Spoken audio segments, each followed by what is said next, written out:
And we agreed along the way that because this regime is hell-bent on destroying Kenyans and killing Kenyans, for the sake of our people, we had to get out of the streets so that we can find a way to dialogue. And that is why we agreed on the national dialogue arrangement, where we forwarded our members and Kenya Kwanza forwarded their members, and they had a discussion.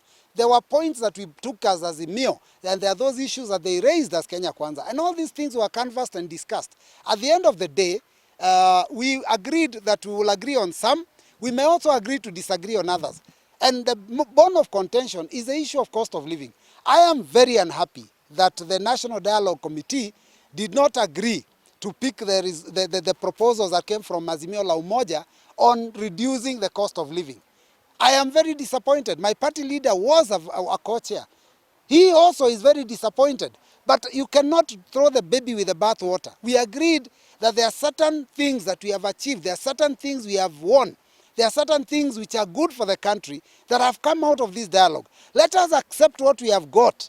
A bird in the hand is worth two in the bush. We take the bird in the hand, which is the things they've agreed to with us, so that we can progress. Then we can still go back and ask about the cost of living. And let me say that the regime, Kenya Kwanza regime, said the issue of cost of living is an issue that is really squarely in the hands of the national government through the leadership of Kenya Kwanza. I agree with them fully. I think we were trying to help them. We were trying to get the country out of this quagmire. And they were proud and they thought they know better than us. So I want to urge my principals and our leaders, let them carry their cross. Let them carry their cross. The country is burning. Kenyans are suffering. It is not, our work is to defend the Kenyans. We have done our bit. But when the regime says they're the ones who have the mandate, and you have heard the president himself say he has a sword, and even told us that this sword is not for cutting cabbages. So we expect that he's a threat, and therefore he's just telling us, keep off. So if somebody is holding a sword and all the military is behind him and the police is behind him, who are we to defend, to stand against him? So for us, we will take what has been given to us. We will still fight later for other things. I know that we have a strategy and we have a plan for the sake of Kenyans, but we are not divided. We are moving this journey together. This story of division in Azimio la Umoja is a creation of Kenya Kwanza. Kenya Kwanza wish that we could be divided because they know if we go to the next election as united as we are, they are going home. And I want to tell them, what you are fearing is what you will eat. You are definitely going home in 2027. Kenyans are tired. We have had enough of this regime. We have had enough of the excess taxation. And there's absolutely no way any right-thinking Kenyan will vote for this team to remain in power. We are asking God to bring 2027 quickly so that they can go home.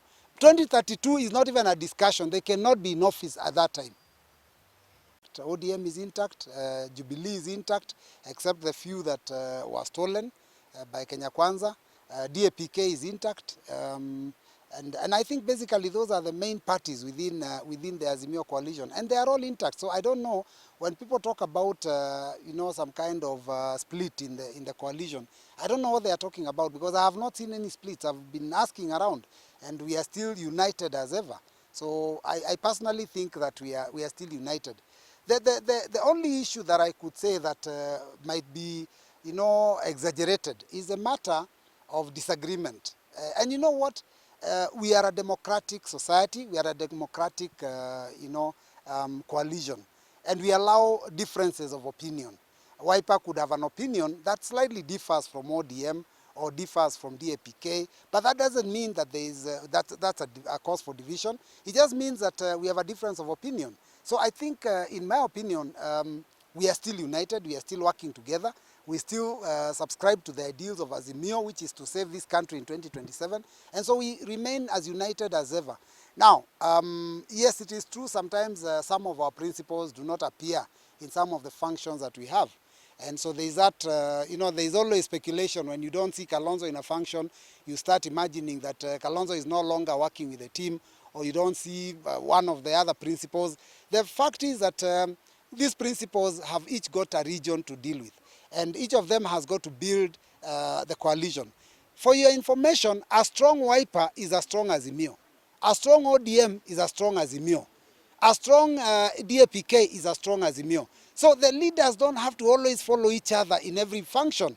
Raila can have a function in Western, Kalonzo has a function in Coast, Eugene Wamalwa has a function in Central Kenya, Martha Karua can have a function in Nairobi, and all those functions are basically for Azimio la Umoja One Kenya.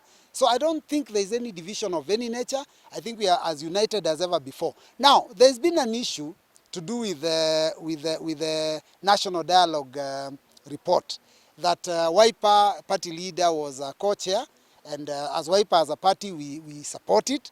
ODM also supports it. We have had also some of our principals, express their misgivings, and it is democratic and it is their right. And I think they have to be respected and their opinion has to be respected. But what is really of importance to us is that when we started these talks, Kenyans were coming out of the streets because we were having these demonstrations as a result of high cost of living and all this excessive taxation that this regime has imposed on our people. So we went out there because we were unhappy and the people were unhappy.